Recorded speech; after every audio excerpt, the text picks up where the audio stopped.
Es tiempo de hablar de Jesús. La lectura sin comentarios del libro El deseado de todas las gentes. Capítulo 9. Días de conflicto. Capítulo 9. Hablemos de Jesús. Omar Medina les acompaña.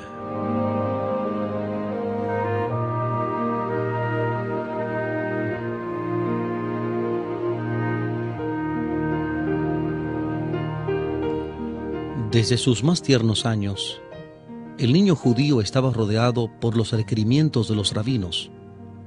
Había reglas rígidas para cada acto, aún para los más pequeños detalles de la vida. Los maestros de la sinagoga instruían a la juventud en los incontables reglamentos que los israelitas ortodoxos debían observar. Pero Jesús no se interesaba en esos asuntos. Desde la niñez actuó independientemente de las leyes rabínicas. Las escrituras del Antiguo Testamento eran su constante estudio y estaban siempre sobre sus labios las palabras: «Así dice Jehová». A medida que empezó a comprender la condición del pueblo, vio que los requerimientos de la sociedad y los de Dios estaban en constante contradicción. Los hombres se apartaban de la palabra de Dios y ensalzaban las teorías que habían inventado. Observaban ritos tradicionales que no poseían virtud alguna. Su servicio era una mera repetición de ceremonias, y las verdades sagradas que estaban destinadas a enseñar eran ocultadas a los adoradores. Él vio que en esos servicios sin fe no hallaban paz. No conocían la libertad de espíritu que obtendrían sirviendo a Dios en verdad. Jesús había venido para enseñar el significado del culto a Dios, y no podía sancionar la mezcla de los requerimientos humanos con los preceptos divinos. Él no atacaba los preceptos ni las prácticas de los sabios maestros, pero cuando se les reprendía por sus propias costumbres sencillas, presentaba la palabra de Dios en justificación de su conducta. De toda manera amable y sumisa, Jesús procuraba agradar a aquellos con quienes trataba. Porque era tan amable y discreto, los escribas y ancianos suponían que recibiría fácilmente la influencia de su enseñanza. Le instaban a recibir las máximas y tradiciones que habían sido transmitidas desde los antiguos rabinos, pero él pedía verlas autorizadas en la Santa Escritura. Estaba dispuesto a escuchar toda palabra que procede de la boca de Dios, pero no podía obedecer a lo inventado por los hombres. Jesús parecía conocer las Escrituras desde el principio al fin y las presentaba con su verdadero significado. Los rabinos se avergonzaban de ser instruidos por un niño. Sostenían que incumbía a ellos explicar las Escrituras y que a él le tocaba aceptar su interpretación. Se indignaban porque él se oponía a su palabra. Sabían que en las Escrituras no podían encontrar autorización para sus tradiciones. Se daban cuenta de que en comprensión espiritual Jesús los superaba por mucho. Sin embargo, se airaban porque no obedecía a sus dictados.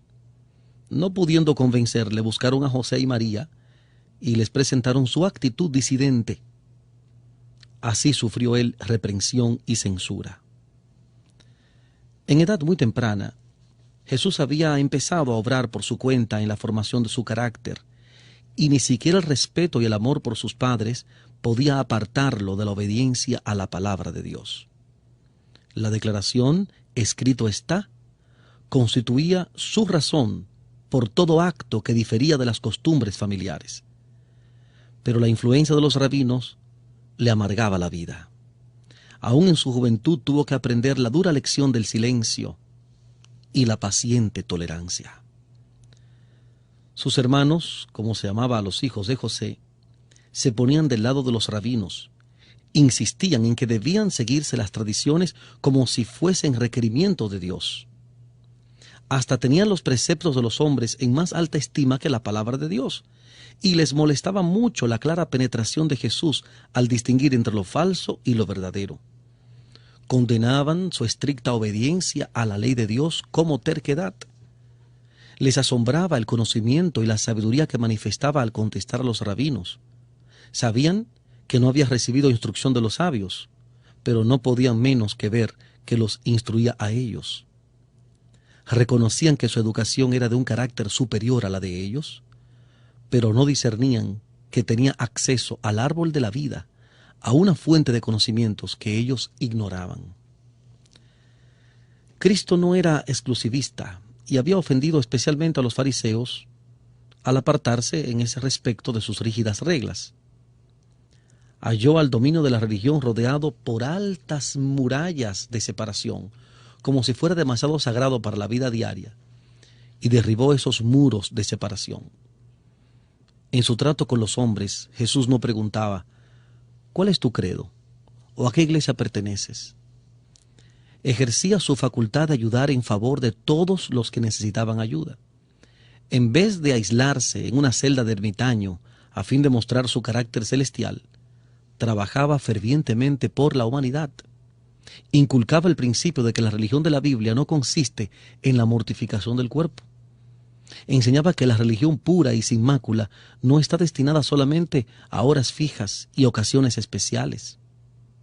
En todo momento y lugar manifestaba amante interés por los hombres y difundía en derredor de él la luz de una piedad alegre.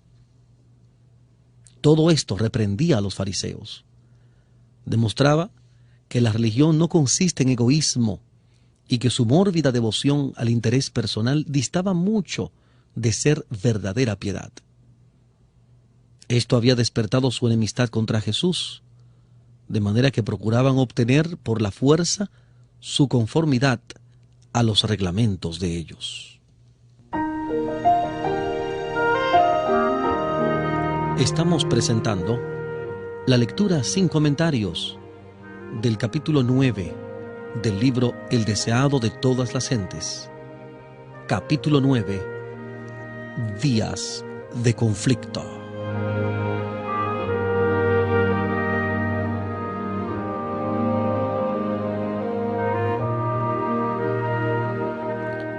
Jesús obraba para aliviar todo caso de sufrimiento que viese.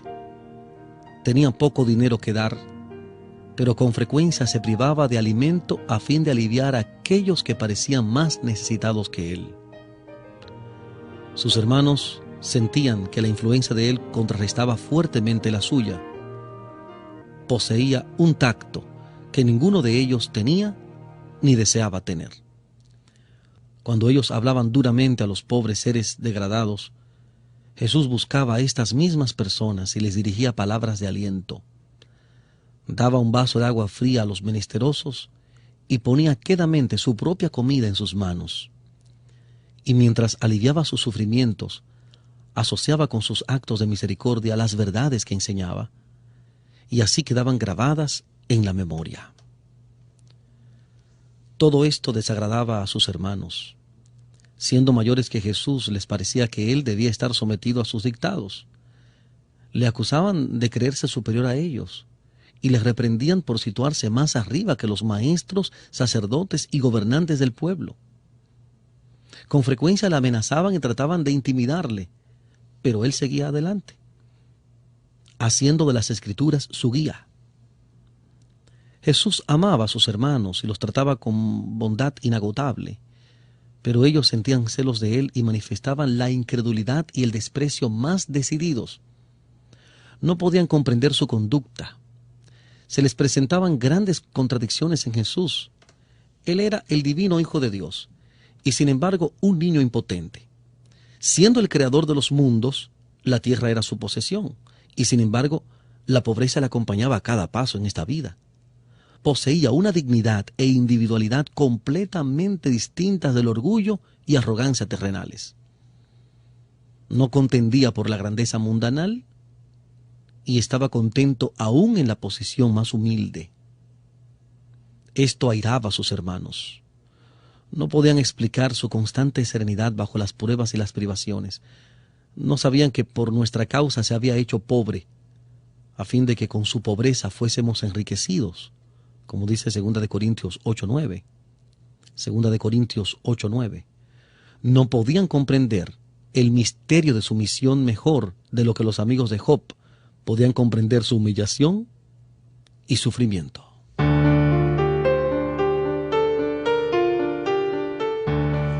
Estamos presentando la lectura sin comentarios del libro El deseado de todas las gentes, capítulo 9, Días de conflicto. Hablemos de Jesús.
Jesús no era comprendido por sus hermanos, porque no era como ellos.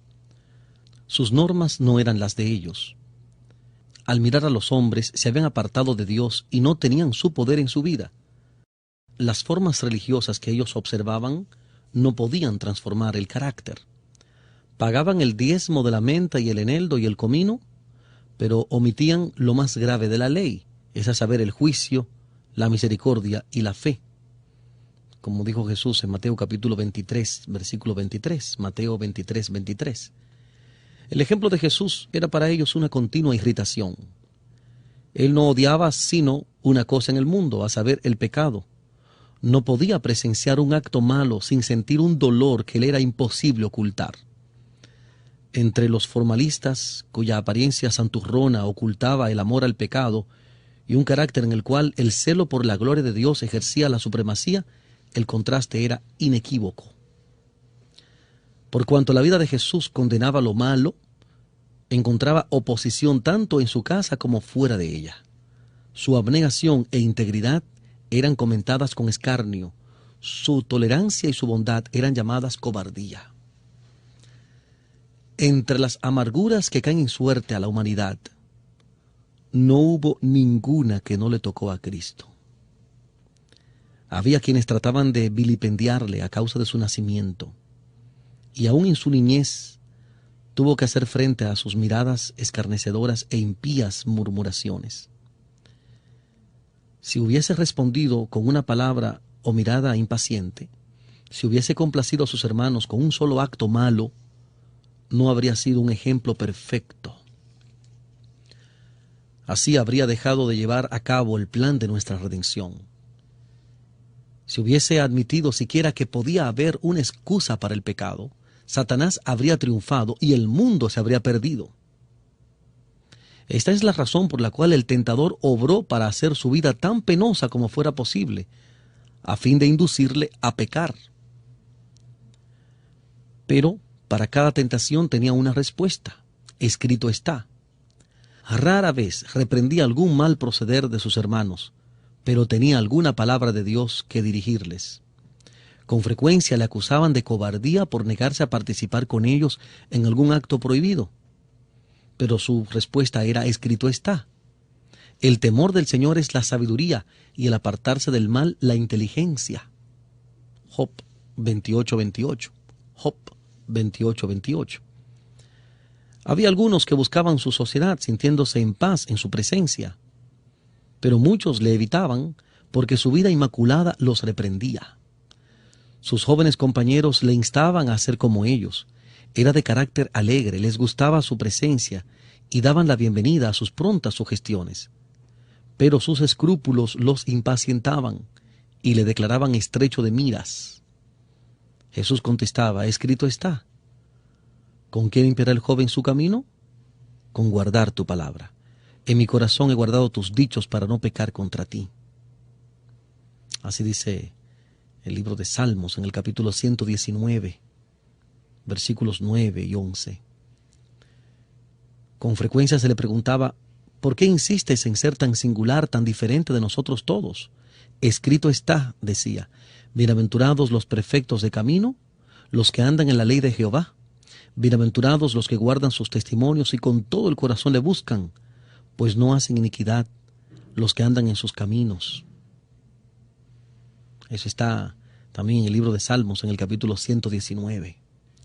Cuando le preguntaban por qué no participaba en las diversiones de la juventud de Nazaret, él decía, escrito está, me he gozado en el camino de tus testimonios como sobre toda riqueza.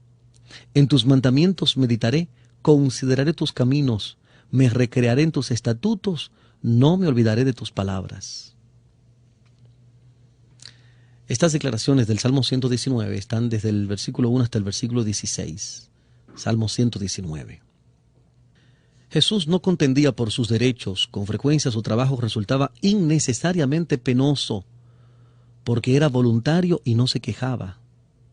Sin embargo, no desmayaba ni se desanimaba. Vivía por encima de estas dificultades como a la luz del rostro de Dios. No ejercía represalias cuando le maltrataban, sino que soportaba pacientemente los insultos. Repetidas veces se le preguntaba, ¿por qué te sometes a tantos desprecios, aun de parte de tus hermanos? Escrito está, decía, Hijo mío, no te olvides de mi ley, y tu corazón guarde mis mandamientos, porque largura de días y años de vida y paz te aumentarán. Misericordia y verdad no te desamparen. Átalas a tu cuello, escríbelas en la tabla de tu corazón, y hallarás gracia y buena opinión en los ojos de Dios y de los hombres. Proverbios capítulo 3, versículos 1 al 4. Proverbios 3, 1 al 4. Desde el tiempo en que los padres de Jesús le encontraron en el templo, su conducta fue un misterio para ellos. No quería entrar en controversia y sin embargo su ejemplo era una lección constante. Parecía puesto aparte. Hallaba sus horas de felicidad cuando estaba a solas con la naturaleza y con Dios. Siempre que podía se apartaba del escenario de su trabajo para ir a los campos, a meditar en los verdes valles, para estar en comunión con Dios en la ladera de la montaña o entre los árboles del bosque. La madrugada le encontraba con frecuencia en algún lugar aislado, meditando, escudriñando las Escrituras u orando. De estas horas de quietud volvía a su casa para reanudar sus deberes y para dar un ejemplo de trabajo paciente.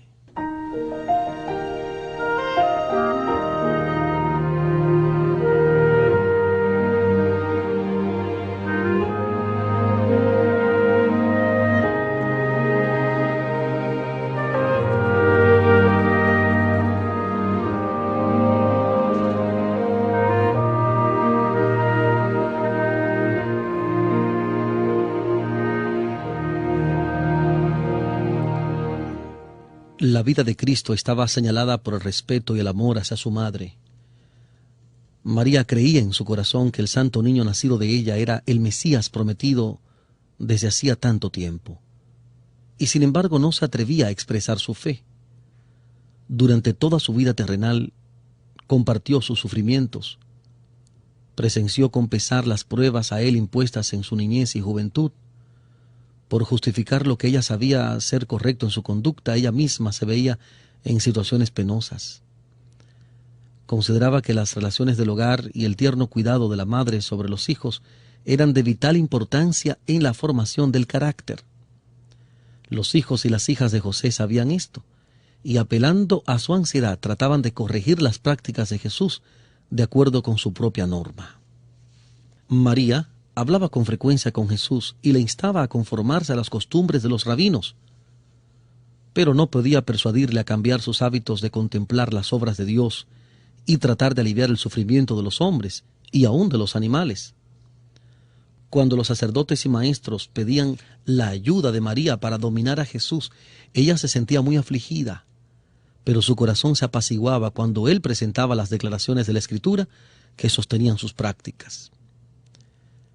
A veces vacilaba entre Jesús y sus hermanos, que no creían que era el enviado de Dios, pero abundaban las evidencias de la divinidad de su carácter. Lo veía sacrificarse en beneficio de los demás. Su presencia introducía una atmósfera más pura en el hogar y su vida obraba como levadura entre los elementos de la sociedad. Inocente e inmaculado, andaba entre los irreflexivos, los toscos y descorteses, entre los deshonestos publicanos, los temerarios pródigos, los injustos samaritanos, los soldados paganos, los rudos campesinos y la turba mixta. Pronunciaba una palabra de simpatía aquí y otra allí, al ver a los hombres cansados y sin embargo obligados a llevar pesadas cargas. Compartía sus cargas y les repetía las lecciones que había aprendido de la naturaleza acerca del amor, la bondad y la benignidad de Dios. Enseñaba a todos a considerarse dotados de talentos preciosos, que si los empleaban debidamente, les granjearían riquezas eternas. Arrancaba toda vanidad de la vida y por su propio ejemplo enseñaba que todo momento del tiempo está cargado de resultados eternos, que ha de apreciarse como un tesoro y emplearse con propósitos santos. No pasaba por alto a ningún ser humano como indigno, sino que procuraba aplicar a cada alma el remedio salvador. En cualquier compañía donde se encontrase, presentaba una lección apropiada al momento y las circunstancias. Procuraba inspirar esperanza a los más toscos y menos promisorios, presentándoles la seguridad de que podrían llegar a ser sin culpa e inocentes y adquirir un carácter que los revelase como hijos de Dios. Con frecuencia se encontraba con aquellos que habían caído bajo el dominio de Satanás y no tenían fuerza para escapar de su lazo. A una persona tal, desalentada, enferma, tentada y caída, Jesús dirigía palabras de la más tierna compasión, palabras que eran necesarias y podían ser comprendidas. A otros encontraba que estaban luchando mano a mano con el adversario de las almas. Los estimulaba a perseverar, asegurándoles que vencerían, porque los ángeles de Dios estaban de su parte y les darían la victoria. Los que eran así ayudados se convencían de que era un ser en quien podían confiar plenamente. Él no traicionaría los secretos que volcaban en su oído lleno de simpatía. Jesús sanaba el cuerpo tanto como el alma. Se interesaba en toda forma de sufrimiento que llegase a su conocimiento, y para todo doliente a quien aliviaba, sus palabras bondadosas eran como un bálsamo suavizador. Nadie podía decir que había hecho un milagro, pero una virtud, la fuerza sanadora del amor, emanaba de él hacia los enfermos y angustiados. Así, en una forma discreta, obraba por la gente desde su misma niñez. Esa fue la razón por la cual, después que comenzó su ministerio público, tantos le escucharon gustosamente. Sin embargo, durante su niñez y su juventud y su edad viril, Jesús anduvo solo. En su pureza y fidelidad, pisó solo el lagar y ninguno del pueblo estuvo con él. Llevó el espantoso peso de la responsabilidad de salvar a los hombres. Sabía que a menos que hubiese un cambio definido en los principios y los propósitos de la familia humana, todos se perderían. Era esto lo que pesaba sobre su alma, y nadie podía apreciar esa carga que descansaba sobre él. Lleno de un propósito intenso, llevó a cabo el designio de su vida de ser él mismo la luz de los hombres.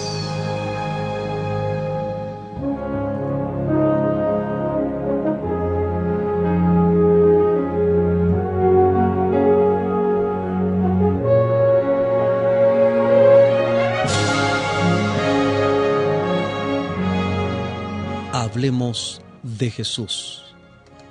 Hemos presentado la lectura sin comentarios del capítulo 9 del libro El deseado de todas las gentes. Capítulo 9. días de conflicto.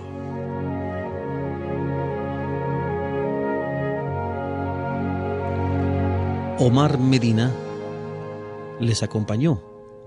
Les agradezco la fina gentileza de la atención dispensada. Que Dios les bendiga.